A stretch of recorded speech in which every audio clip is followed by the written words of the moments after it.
now back in Vienna. And today, may mga snow pa din. And then tomorrow ata, the entire day, magsusnow din. Pero today, may meet lang ako na friend sa mall. Etong friend na to, siya yung first na Filipina na na-meet ko dito sa States. Alam mo, ano yung kakainin? Yan.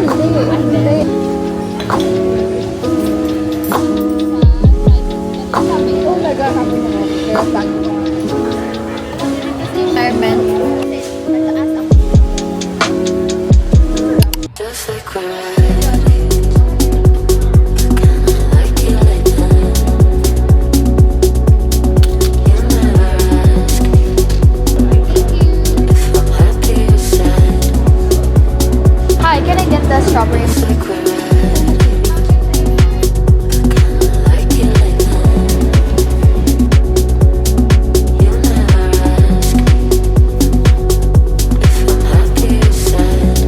Good morning! Wala na kaming TikTok dito sa States. Today is January 19 and last night, hindi na namin ma-access yung TikTok around, I think, 9:30 or 10 p.m. last night. Kasi around 8:40 p.m. last night, inopen ko yung TikTok and then may nag-pop up na update na ayun nga, ibaba na nga yung TikTok. It will take effect on January 19. Akala ko, the following morning pa or midnight pa siya mawawala. In-upload ko yung mga natitira kong drafts. Nakakasad. Kaya kagabi, early nga ako natulog eh. Tapos tinry ko mag-check ng Instagram Reels kasi hindi ako masyado talaga nagsistay sa Instagram. So, chinek ko siya kagabi. Pero hindi talaga. Iba talaga yung vibe ng TikTok. Diba yung CapCut is under siya sa ByteDance company, which is same company ng TikTok. Hindi ko na din ma-access yung CapCut ko. Let's see kung ano yung mangyayari next month. Meron din pala akong Facebook pero hindi ako masyadong active doon. Tinry ko na maging active doon pero iba talaga yung Facebook. And let's do a mini haul! Ito yung mga napamili ko yesterday. Start muna tayo sa Zara. Kasi sa Zara, halos lahat naka 60 to 70% off yung mga items. Pero hindi pang winter yung binili ko. Mga pang summer. Dalawa lang naman. So, itong white na maong vest. Ayan siya. Mahilig kasi ako sa mga vest na to. And then yung isa, same lang din. Ganyan. Pero open back siya. Pero pwede ko kasi siyang ma-layer. For example, winter, tapos naka-white ako na turtleneck. Pwede ko siyang i-layer. Ito yung perfect time para bumili ng mga summer outfits kasi halos lahat naka 50 to 70% off. Next is Primark. Sa Primark, halos lahat ng binibenta nila super mura. Like, magugulat ka talaga. Pero wag mo na lang siyang i-convert. First is this wide leg pants. Ang ganda pa ng color niya. Nakahiligan ko na din to kasi ngayon, lalo na ngayong winter. Pwede ka lang mag-sweater or mag-hoodie, tapos ito yung pants mo. Next is black lang na leggings. Hindi siya wide leg. Next is this green coat. Nung nakaraan ko pa talaga gusto bumili ng trench coat. Kaso, yung mga nakikita kong trench coat, parang ang mahal naman nila para sa trench coat. Ito, nabili ko siya for $50. Ayan siya. Super! Tapos gusto ko pa yung length niya kasi saktong-sakto talaga sa height ko. And then, yung fit niya. May nakita kami sa H&M na parang ganito din, pero mas mahal yun. Next is from Foot Locker.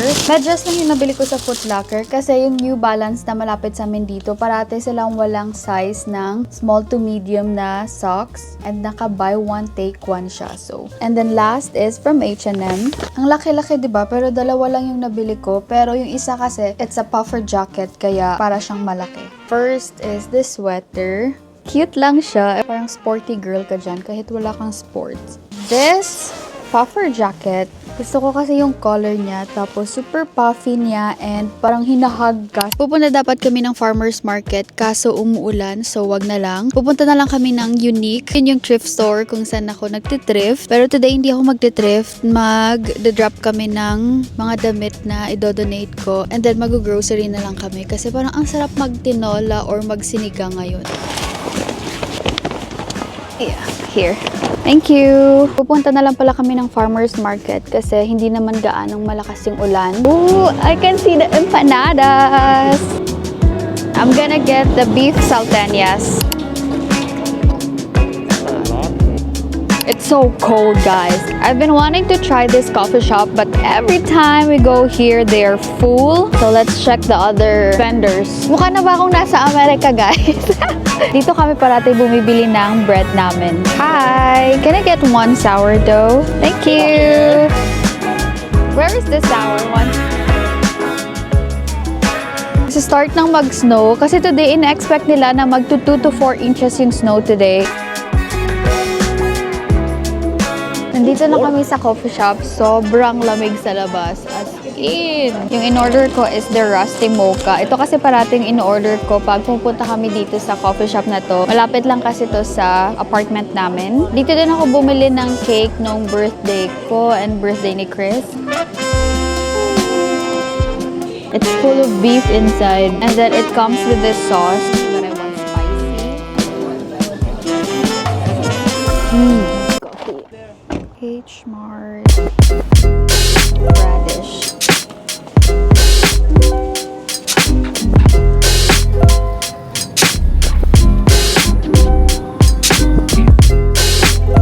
Halo Halo ice cream. Ube queso din. I have a bag.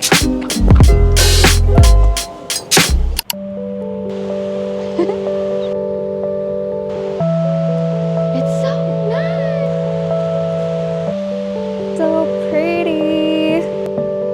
And I have an update pala guys. TikTok is now back in the States. So meron akong TikTok, ma-access ko na siya. Pero nakakaloka kasi 10 hours lang siya na-ban. Hindi ko alam kung ano yung nangyari. Pero grabe, nakakaloka yung pag-ban nila kagabi. Kung tinatanong nyo bakit ako nasa labas, wala. Fantasy ko to. Para kasi siyang green screen. And ngayon, na-enjoy ko pa talaga yung snow. Hindi ko alam kung ma-enjoy ko ba siya after say a year. Kasi yun yung mga nangyayari sa iba. At first, syempre, na-enjoy mo kasi hindi naman ganito yung country na kinalakihan mo, 'di ba? So, this is all new to me kaya na-enjoy ko pa siya ngayon. Pero hindi ko alam after a year of living here or maybe 2 years kung ma-enjoy ko pa ba siya or hindi. Pero ang importante ngayon na-enjoy ko pa siya. Ang ganda ng snow, pero sobrang lamig. Para siyang dandruff na nahulog galing langit.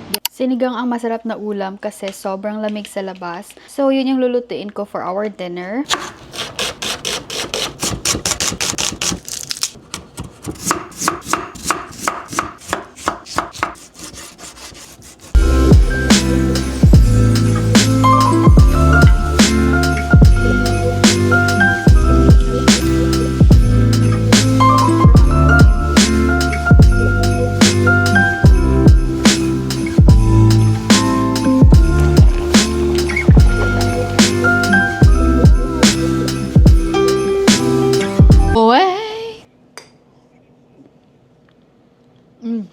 Sana masarap siya, no? Good morning! Good afternoon na pala.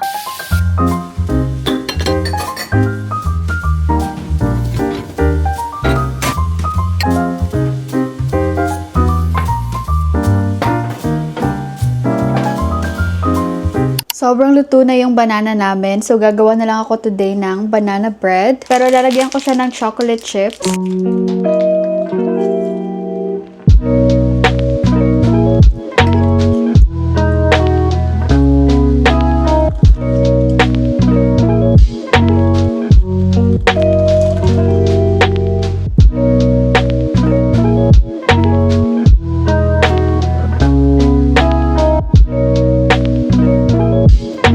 Good morning, everyone! Pupunta ako ng DC today kasi may mga imimit ako na Filipinas. Dalawa lang naman sila. And ito yung first time namin na mag-meet. And I'm excited! Pero I'm not sure if mag-vlog ba ako kasi kapag bago ko pa lang sila nami-meet, nahihiya akong mag-video-video. Pero baka mga snippets na lang. Sa phone ko na lang siguro. Let's go to DC!